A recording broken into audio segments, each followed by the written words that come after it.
नमस्कार दोस्तों, स्वागत है आप लोगों का आपके अपने YouTube चैनल नाइस इंस्टीट्यूट में। जैसा कि दोस्तों आप लोगों को पता है, हम लोग रेगुलर सॉल्व कर रहे हैं मध्यकालीन इतिहास के टॉप 20 क्वेश्चंस। मैं शशिकांत आज फिर लेकर के आया हूं आप लोगों के लिए मध्यकालीन इतिहास के वे टॉप 20 क्वेश्चंस जो आपको यूपी लेखपाल, यूपीएसआई, यूपीपी और ऑल वनडे एग्जाम में कहीं ना कहीं काम आने वाले हैं। तो चलिए फ्रेंड्स, देखते हैं क्या है आज के टॉप 20 क्वेश्चंस। आज का सेक्शन हम लोगों का है फ्रेंड्स मध्यकालीन इतिहास के टॉप 20 क्वेश्चंस। ये क्वेश्चंस टोटल मध्यकालीन इतिहास से मिला करके बनाए गए हैं। तो चलिए सॉल्व करते हैं। सॉल्व करने से पहले दोस्तों, जैसा कि आप लोगों को पता है, हम लोगों के चैनल की थीम है कि आप लोगों को रेगुलर किस दिन कौन सा दिवस मनाया जाता है बताना। ये हम लोगों की थीम है फ्रेंड्स, क्योंकि आपको पता ही होगा दिवस से एक क्वेश्चन हर एग्जाम में, हर कॉम्पिटिटिव एग्जाम में फिक्स है आते हैं। तो आज 6 अगस्त को हिरोशिमा दिवस मनाया जा रहा है। ये दिवस 6 अगस्त 1945 से मनाया जा रहा है, क्योंकि इसी दिन अमेरिका ने लिटिल बॉय नामक परमाणु बम हिरोशिमा पर गिराया था। तो उस दिन से हिरोशिमा दिवस मनाया जा रहा है फ्रेंड्स। चलिए, तो ये था हिरोशिमा दिवस। अब टॉप 20 क्वेश्चन स्टार्ट किया जाए उससे पहले फ्रेंड्स, हमारे channel nice institute by Shashikant Singh को ज़्यादा से ज़्यादा लाइक करिए, सब्सक्राइब करिए और बहुत ही ज़्यादा शेयर करिए। चलिए फ्रेंड्स, देखते हैं क्या है आज के टॉप 20 क्वेश्चंस। टॉप 20 क्वेश्चंस में पहला क्वेश्चन है, हसन निजामी और फ़ख ए मुदबिर किसके दरबारी थे? हसन निजामी और फ़ख ए मुदबिर किसके दरबारी थे? ऑप्शंस हैं कुतुबुद्दीन ऐबक, इल्तुतमिश, बलबल, अलाउद्दीन।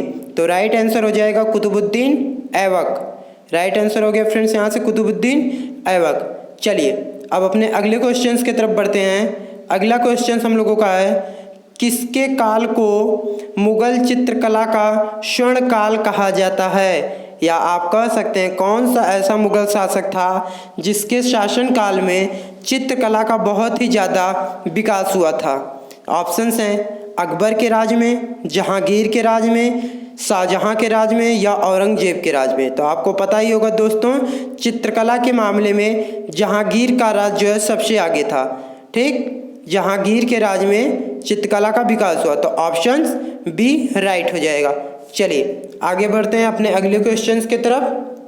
अगला क्वेश्चन है, किसका काल या किस शासक का काल मुगल वास्तुकला या मुगल वास्तु काल का स्वर्ण काल कहा जाता है? कहने का मतलब है वह कौन सा ऐसा शासक था जिसके काल को वास्तुकला का स्वर्ण काल कहा जाता है? ऑप्शंस है अकबर, जहांगीर, शाहजहां, औरंगजेब। तो फ्रेंड्स राइट आंसर हो जाएगा आपका यहाँ से शाहजहां। शाहजहां के शासनकाल को मुगल वास्तुकला का स्वर्ण काल कहा जाता है, क्योंकि इसने अपने काल में सर्वाधिक वास्तुकला या आप कह सकते हैं सर्वाधिक वास्तुकला या भवनों का निर्माण करवाया था, जिनमें आपको पता ही होगा फ्रेंड्स ताजमहल, लाल किला, मोती मस्जिद, जामा मस्जिद, ये सब प्रमुख हैं। तो राइट आंसर क्या हो जाएगा? सी हो जाएगा। ऑप्शन सी राइट हो गया। चलिए अगले क्वेश्चंस की तरफ बढ़ते हैं। अगला क्वेश्चन है, अब्दुल कादिर बदायूनी, नकीब खान और थानेश्वर किसके दरबारी थे? अब्दुल कादिर बदायूनी, नकीब खान और थानेश्वर किसके दरबारी थे? अकबर के, जहांगीर के, शाहजहां के, औरंगजेब के। तो दोस्तों राइट आंसर हो जाएगा इसका ए अकबर के। ये लोग अकबर के दरबारी थे।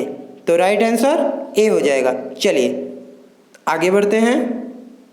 अगला क्वेश्चन है हम लोगों का, ब्रिटेन की महारानी एलिजाबेथ प्रथम किसके समकालीन थी? ब्रिटेन की जो महारानी थी एलिजाबेथ प्रथम, जिसने ईस्ट इंडिया कंपनी का निर्माण किया था और एक चार्टर के द्वारा 1600 ईस्वी में भारत व्यापार करने के लिए भेजा था, वे किसके शासनकाल में थी?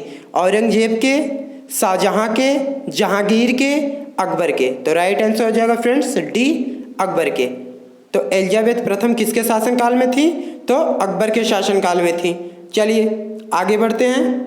यहाँ से राइट आंसर डी हो गया। अगला क्वेश्चन है, अमोघ वर्ष किस वंश से संबंधित थे? अमोघ वर्ष जी जो थे वे किस वंश से संबंधित थे? चोल, चेर, पांड, राष्ट्रकूट। तो राइट आंसर हो जाएगा डी राष्ट्रकूट, क्योंकि आपको पता है अमोघ वर्ष क्या थे, तो राष्ट्रकूट वंश के संस्थापक थे। चलिए आगे बढ़ते हैं अगले क्वेश्चंस की तरफ। नटराज की कांस्य मूर्ति किस वंश से संबंधित है? नटराज की जो कांस्य मूर्ति है ये किस वंश से संबंधित है? नटराज आप कह सकते हैं शिव की नृत्य करती हुई मूर्ति को क्या कहते हैं? नटराज कहते हैं। ये नटराज मूर्ति जो है ये किस वंश से संबंधित थी? राष्ट्रकूट, पांड, चोल, चेर। तो राइट आंसर हो जाएगा चोल। चोल वंश से संबंधित कौन सी मूर्ति है? तो नटराज की मूर्ति है। चलिए फ्रेंड्स आगे बढ़ते हैं। राइट आंसर सी हो गया। अगला क्वेश्चन हम लोगों का क्या है? लिंगराज मंदिर, लिंगराज मंदिर किस प्रदेश में है? लिंगराज मंदिर किस प्रदेश में है? उड़ीसा में है। यहाँ देख लीजिएगा उड़ीसा की जगह उड़ीसा है, आंध्र प्रदेश, उत्तर प्रदेश, कर्नाटक। तो आपको पता है लिंगराज मंदिर जो है वो उड़ीसा के राजधानी भुवनेश्वर में है। तो राइट आंसर ए हो जाएगा।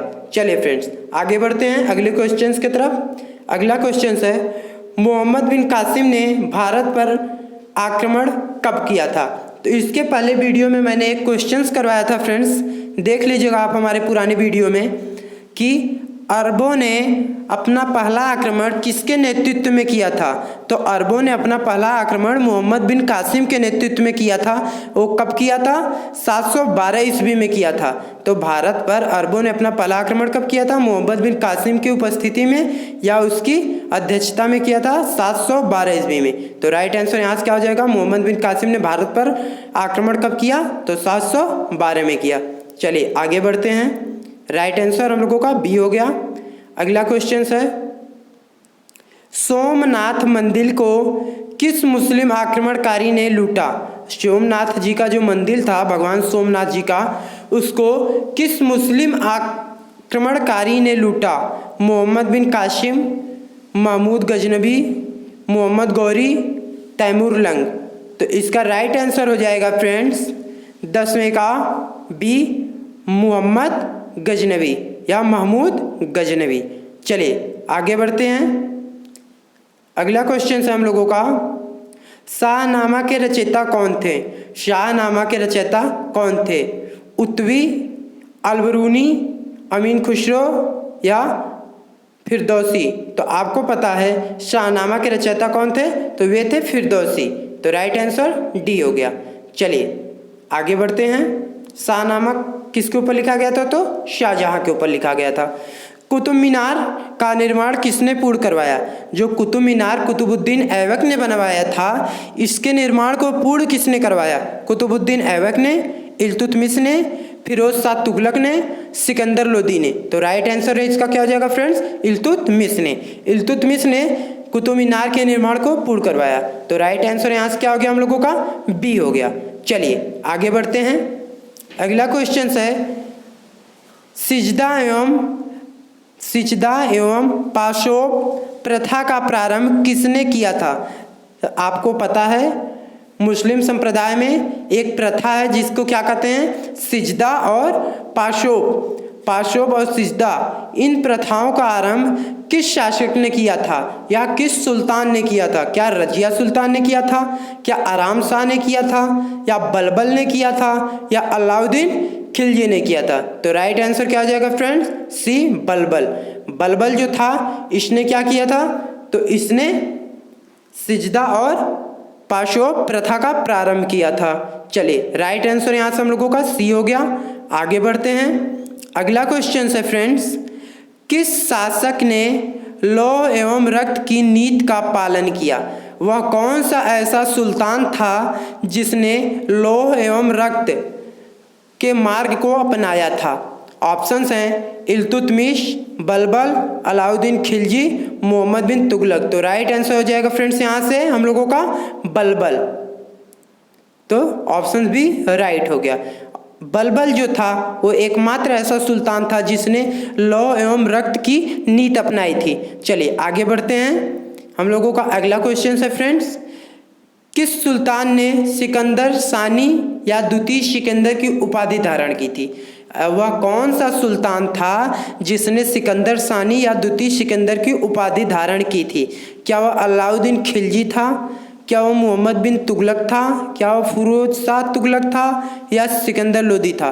तो दोस्तों जैसा कि आप लोगों को पता है, अलाउद्दीन खिलजी जो था जिसने मेवाड़ के राजा रतन सिंह को मारकर मेवाड़ को क्या किया था, मुगल राज्य में मिला लिया था, ठीक, या आप कह सकते दिल्ली सल्तनत में मिला दिया था, उसने ही द्वितीय सिकंदर की उपाधि धारण की थी। तो राइट आंसर क्या हो जाएगा? Alauddin Khilji, option A.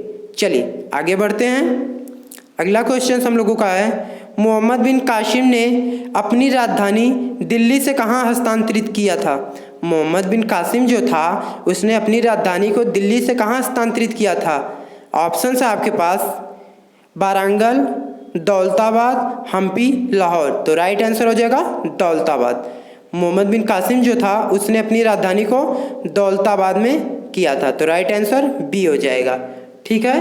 चलिए आगे बढ़ते हैं। अगला क्वेश्चन हम लोगों का है, किसके काल को हिंदी साहित्य का स्वर्ण काल कहा जाता है? दोस्तों वह कौन सा ऐसा शासक था मध्यकालीन इतिहास का, या मध्यकाल का वह कौन सा शासक था जिसके शासनकाल को हिंदी साहित्य का स्वर्ण काल कहा जाता है? क्या वे जहांगीर थे, क्या वे अकबर थे, क्या वे महाराणा प्रताप थे, या शाहजहां थे? तो आप लोगों को पता होगा दोस्तों, अकबर के शासनकाल को हिंदी साहित्य का स्वर्ण काल कहा जाता है, ठीक है, क्योंकि इनके राज दरबार में अब्दुल रहीम खान खाना या रहीम जी रहा करते थे। इन्हीं के शासनकाल में बहुत सारी हिंदी साहित्य का, या आप कह सकते हैं हिंदी साहित्य की बहुत सी रचनाओं का निर्माण हुआ था। तो इसलिए अकबर के शासनकाल को हिंदी साहित्य का स्वर्ण काल भी कहा जाता है। चलिए आगे बढ़ते हैं अपने अगले क्वेश्चंस की तरफ। अगला क्वेश्चन है, अटाला देवी की मस्जिद का निर्माण किसने करवाया था? अटाला देवी मस्जिद का निर्माण किसने करवाया था? क्वेश्चन से भी बनता है, अटाला मस्जिद का निर्माण किसने करवाया था?